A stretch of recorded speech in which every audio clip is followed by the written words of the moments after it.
Hey everybody, we're live in Facebook for our weekly live training. Let's get everything set up. How are you guys doing? All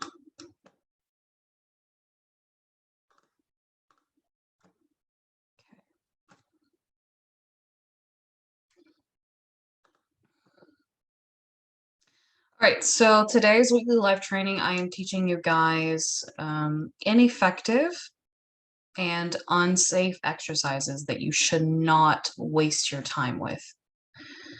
Now, I frequently see either in the gym or on social media, YouTube, all kinds of things like that, that you will often see people doing exercises that are novel looking, meaning, new and fresh, something different, or complicated looking exercises. And I'm going to be showing you guys how they are both ineffective when it comes to muscular and strength gains and cardiovascular improvements, and why they're also unsafe. So I'm not going to cover like literally every single exercise that is ineffective and unsafe, because that would practically be impossible to do. You can just use your creativity and make up some crazy wild exercise. So it'd be impossible for me to go through every exercise, but I am going to give you guys some examples so that you understand the difference between effective versus ineffective exercises and safe versus unsafe exercises, and why. So before we get into the examples, I want to cover what is the point of exercise? Why do we exercise? What is the purpose of it? The point of exercise is to trigger an adaptive response in your body, like muscular gains, strength gains, and or cardiovascular improvements. And you can achieve all three of those things with resistance training, like weightlifting. With cardio-specific exercise, like say running, for example, you can only achieve cardiovascular benefits from it. You're not going to build muscle or strength. So I'm not going to get into too much detail on that, but just so that you understand what is the point of exercise. What is not the point of exercise is to improve a skill, like for example, in a sport. And this is because skills are non-transferable. In fact, sports are skill specific. Yes, there can be a degree of, strength that is needed, or cardiovascular levels that are needed in sports, but sports are very much so skill specific, in the sense of that you have to improve upon that skill to really get good at it. And improving your skill does not improve muscle size. It doesn't improve strength or cardiovascular adaptations. In fact, improving your skill makes muscular and cardiovascular activity easier.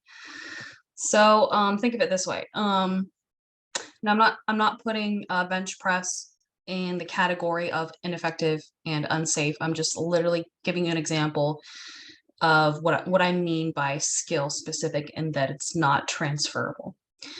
So bench press, yes, it requires strength, and to a degree, some cardiovascular level, but it's also very skill specific. For example, if you are powerlifting in a bench press doing a 1 rep max, there are specific techniques that you need to use and improve upon those techniques so that you, in essence, make it easier to lift heavier weight.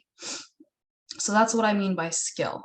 Skill in and of itself does not build muscle mass, does not build strength. It basically makes all those things easier.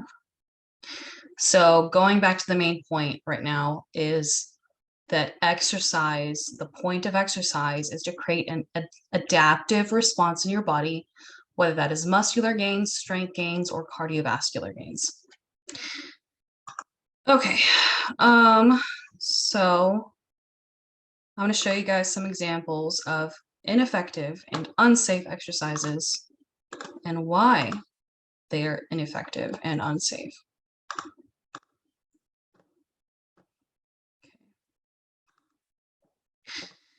All right, so you'll see this pretty often in a lot of conventional commercial gyms. You'll see people doing exercises on a Bosu ball. And oftentimes the mentality behind choosing to do any form of exercise on a Bosu ball is it looks complicated. It's a little bit complicated. It incorporates having to balance, so therefore it must be effective. But that is incorrect. It is not effective. And the reason why this all boils down, again, back to skill, improving skill. And remember, skill is not transferable. Practicing squats on a Bosu ball will make you better at squatting on a Bosu ball. Improving upon the balance on a Bosu ball is not going to transfer to like balancing on a beam like gymnastics people do, because it's an entirely different situation. It's an entirely different platform that you're having to balance on. And so let's go back.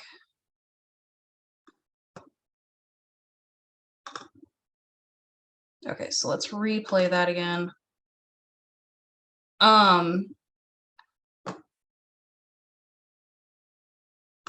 There we go. And so remember that a point of exercise is to create an adaptive response in muscle strength or cardiovascular level. How you create muscular and strength adaptations is by targeting a specific muscle group and bringing it to a sufficient level of mechanical tension that you inroad the muscle, which means that you fatigue it, ideally fully fatigue it to stimulate the best muscle and strength adaptive responses. And when you are performing an exercise like this, you are not targeting a specific muscle group. It's basically like a whole body workout. Yes, it emphasizes legs and cores to a degree, but because of the lack of stability, you are not able to fully inroad your muscles. And therefore, it's ineffective at building muscle mass and strength because you cannot fully inroad the muscles. And how do you inroad the muscles? Again, you have a sufficient level of mechanical tension that you train to either failure or close to failure. And that is what is going to stimulate an adaptive response, such as muscle gains and strength gains. So exercises like this are pointless and silly. Now, if you're a complete beginner, will you see, like, let's say you've never exercised in your life before. If you do this, will you see a degree of change in your body? Yeah, it's going to be a little bit, but you're quickly going to reach a plateau because you won't be able to challenge yourself much further from here. So it's ineffective. And then it's also unsafe because, you're having to practice balance, which, remember, balance is a skill. And skill does not improve upon strength or muscle mass. Okay, so here's another example, burpee. Honestly, this is the cleanest burpee I have ever seen. Most people do it pretty sloppily. But it is both ineffective and long-term. I would say if you do this frequently, it can be unsafe as well. Just because there's a lot of momentum, explosiveness. You don't need explosiveness to build muscle and strength. And momentum does not build muscle and strength either, because in essence, you are cheating, so to speak, with inertia. What is the principle of inertia? a body in motion stays in motion. So if you hoist a weight up or your body with inertia, in essence, you are explosively moving a weight or your body in motion, and it's going to stay in motion, regardless of if you are still using your muscle fibers or not, which you aren't. For example, let's say a baseball player, a professional baseball player, throws a baseball as hard as he can. Well, in order to throw it, he probably spent half of a second actually throwing the ball, but the ball stays in motion for, I don't know how long, but quite a long time if he's a professional baseball player, because he developed that strength and skill to be able to throw it that far. So, and that he basically used momentum to throw it, and it stayed in motion due to the principle of inertia. But he only used his muscle fibers for like half of a second. So is that half a second going to stimulate an effective response in building muscle and strength? No, it's not. Can he improve upon a skill doing that? Yes, of course. But again, skill does not transfer, skill does not create an adaptive response in muscle building or strength building. Okay, so another example we have is, let's wait until it loads, the Turkish get-up. Now, I don't know very many details about the creator of the kettlebell, but I have heard from other fitness professionals that I think it was the creator of the kettlebell and the Turkish get-up.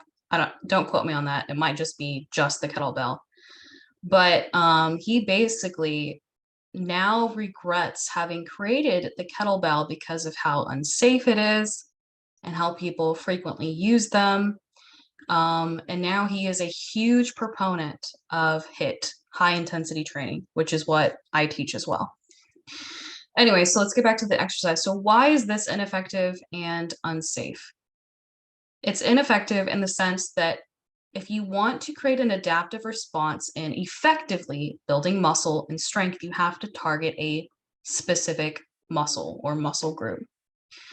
This is basically working the whole body, but because you're naturally going to have different varying levels of strength in like your abs versus your legs versus your shoulders versus your arms, etc., you're not going to be able to effectively bring individual muscle groups to failure or close to failure, which means you're not going to create mechanical tension, and mechanical tension is a driving force for building muscle mass and creating strength adaptations. So it is ineffective in that regard. And then it's also unsafe because you put yourself in these precarious positions that is just unnatural. Like, okay, think of functional fitness. Like, what would you naturally do in real life? Like, what if you needed to pick up something, how would you pick it up? You would pick it up like a deadlift off of the ground. You wouldn't lay down on the ground, have something hovering over your head, and try to stand up like that, because it's ineffective and it's unsafe, and you're not in an advantageous position. So it's silly. Or let's say that you're carrying a box and like up against your chest and your arms are wrapped around the box. You need to put it on the ground. How would you naturally do that in the real world in a safe way? You would squat down and then from there likely deadlift down to put it on the ground. So I know a lot of people like to throw around the term, and a lot of professionals do, they throw around the term functional fitness. This is not functional fitness. You would not do this in real life. And it is unsafe and ineffective at exercise, which again, exercise is stimulating an adaptive response and building muscle, strength, or cardiovascular benefits. Okay, next one. By the way, guys, if y'all have any questions, just type it in the chat. Okay, this one is so silly. Oh, it's so unsafe too. So I couldn't find it, but there's another video of a man with one arm. He has a dumbbell in his hand and he's on a full Bosu ball. This is a half Bosu ball. And he's benching with one arm, one dumbbell in his hand, and the ball breaks and the weight comes down and basically breaks his arm. So, and I think all activity is silly and stupid on a Bosu ball. Any form of like, you know, strength or balance, whatever. If you want to play around with it, like just for fun, that's totally fine. From an exercise standpoint, it is stupid and ineffective and unsafe. So again, this guy is likely, he has it in his mind that he's aiming for functional fitness. Tell me, in what scenario would you be in this position in the real world? Where would you be on a bubbly ball that is flexible with your hips lifted and you're benching like half of the range of motion? You wouldn't do that anywhere. I'm not sure, guys, why it's choppy like that. Let me try that again. Okay, let's go back. Okay, cool. No, okay. Okay, so it's flashing back. I'm not sure why. Anyway, so this is not functional fitness. It is these people and other people who are inexperienced doing activities like this. They are confusing the concept of a complex, complicated looking exercise with, oh, that must mean that it's effective. No, it's not effective. Remember, what is the point of exercise? To stimulate an adaptive response in building muscle, strength, or cardiovascular benefit. You're not going to effectively or efficiently do those things here. And it's also incredibly unsafe. Okay, next one.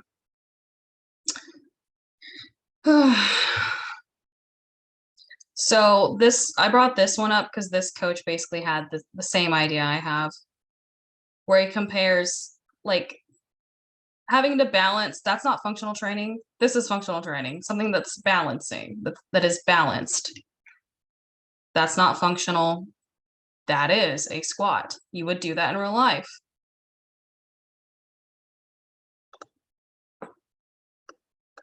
Okay. So I'm going to get into a different subject, but very much so related. Yeah, so this is another silly exercise. It's ineffective. It's not going to stimulate an adaptive response in muscle, strength, or cardiovascular benefit. At least not any way that you can keep progressing or that is efficient. Okay, next one.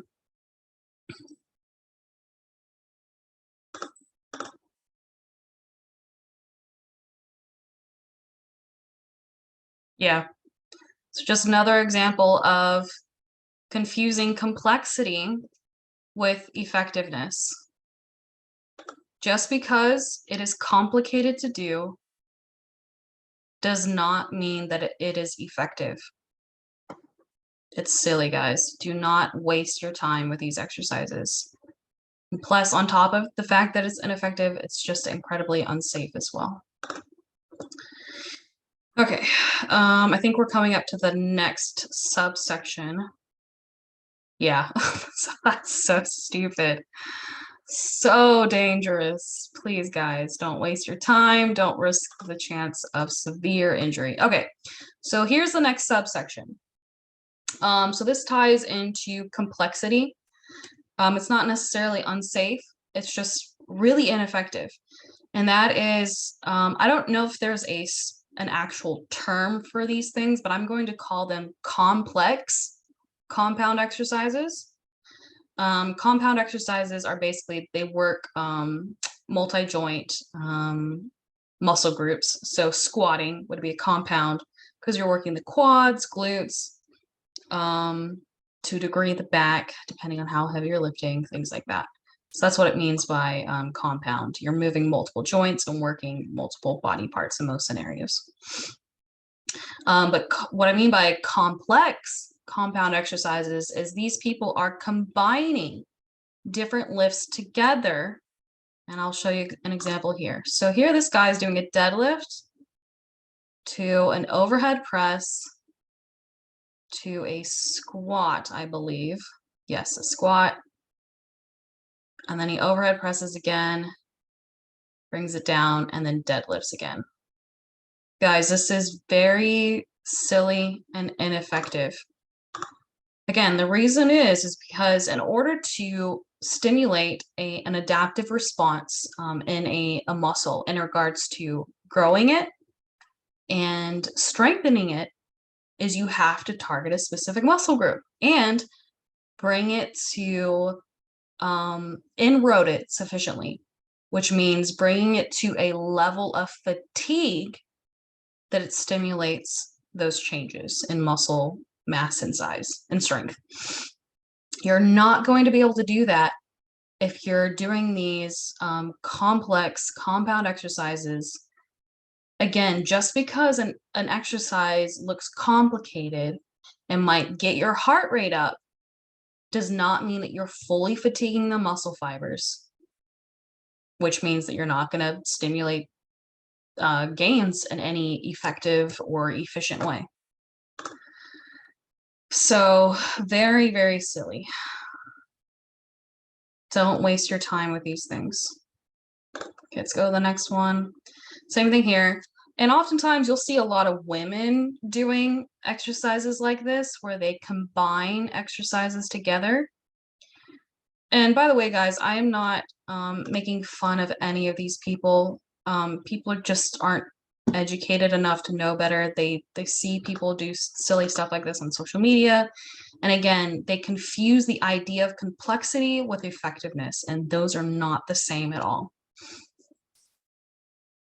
So this girl's doing a deadlift to kind of a curl into a squat. So she's trying to target her glute and hamstrings with the deadlift, and then she's curling it up with her biceps, and then she squats down to get her quads and glutes. It's silly, guys. It's way too complicated. You're not going to be able to fatigue all the individual muscles that you're trying to target, which means that you're not going to stimulate muscular gains or strength gains. Can you target your cardiovascular system training in these ways? Yes, but it's not efficient. Like if you do these complex compound exercises, if you do them quickly, yeah, your heart rate is going to raise. But as we've covered before previously, I have a whole training on this. It talks about how cardio, in no way will cardio ever deliver the physique goals that you're looking for or the strength goals that you're looking for. If you only do cardio, you will just get skinny fat. You might be thin looking with clothes on. Once you take clothes off, you just look flabby and you're not strong at all. And by the way, so whereas with, weight training, with any form of resistance training that brings your muscles to failure or close to failure, you are going to be able to shape your body how you want to by building muscle mass, losing fat, and strengthening yourself significantly.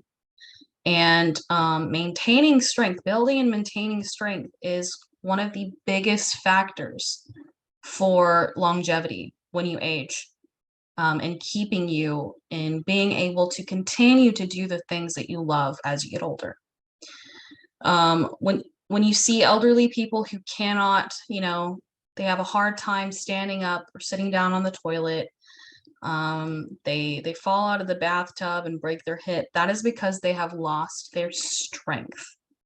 because they either stopped activity or maybe they focused on cardio when they really should have and benefited more from doing a form of resistance training. Okay, I think this is the last one, guys. So yeah, another example of a complex compound exercise that is pointless, silly, ineffective. So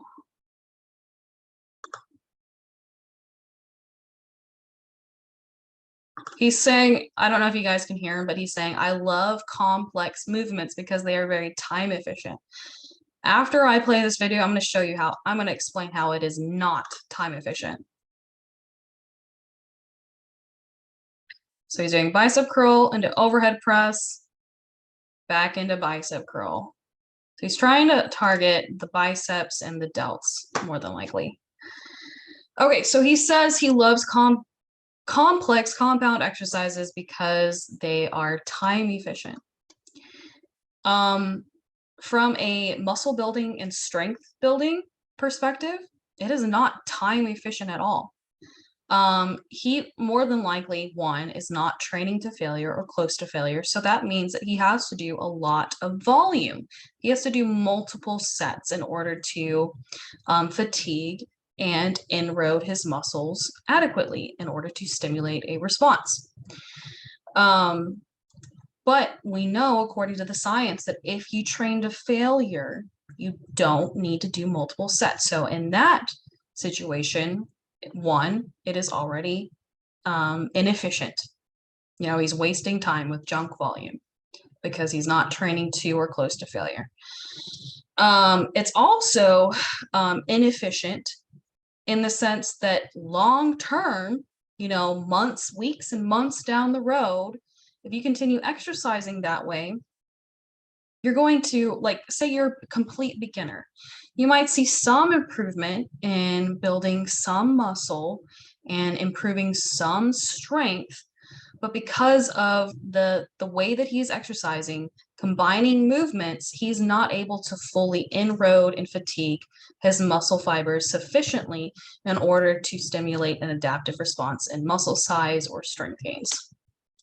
So both in the workout, it is inefficient, and secondly, long term, it is inefficient as well from a muscle building and strength building perspective. So guys, the main point is don't fall into the trap of novelty or complexity as being effective, because it is not at all. And oftentimes it can also be very unsafe. And anytime you get an injury, you will set yourself back further in terms of reaching your goals.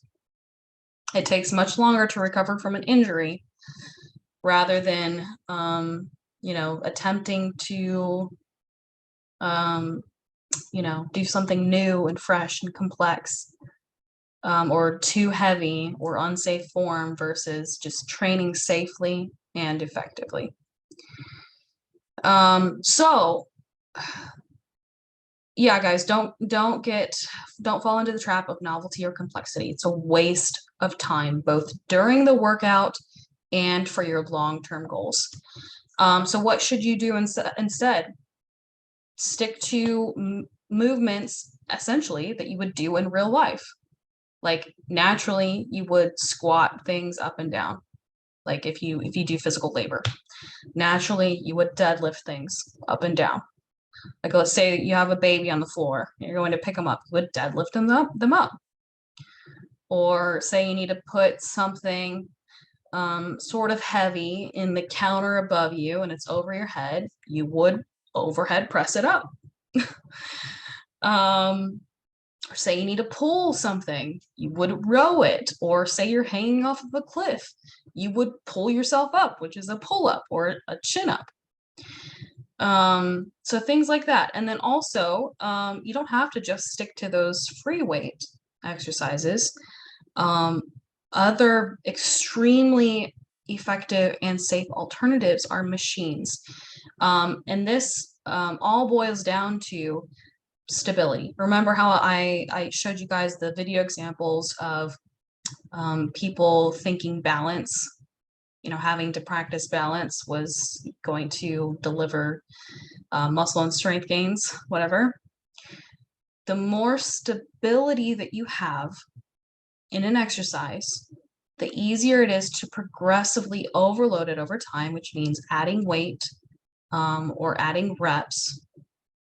And the easier it is to fatigue and erode your muscular fibers, which is going to stimulate the mechanical tension, which is going to stimulate the muscle and strength gains. So examples would be leg press. Leg press is a great option for a great machine that has the stability that you can easily inroad and fully fatigue your muscular fibers for those adaptations that you're looking for. Chest flies are great. The machine, the pec deck is great because in a bench press, you're not really adducting the shoulder, which is one of the functions of the pectorals. So you would want to, if you're doing bench press, you would also want to do something that adducts the shoulders, like pec deck.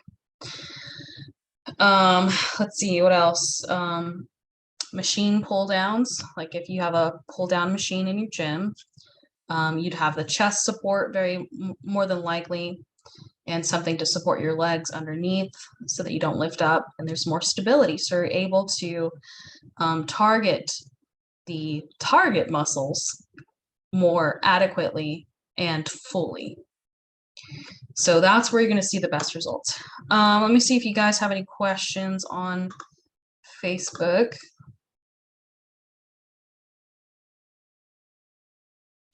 Colton says, Russell a bear, that's what this is good for. Oh man, I'm not sure what part you were talking about because that was 17 minutes ago. John David says decline bench. Okay, I'm not sure what you're talking about there either. But yeah, thanks guys for watching. If y'all have any questions, just let me know and I will get back to y'all. I hope y'all have a great Tuesday evening.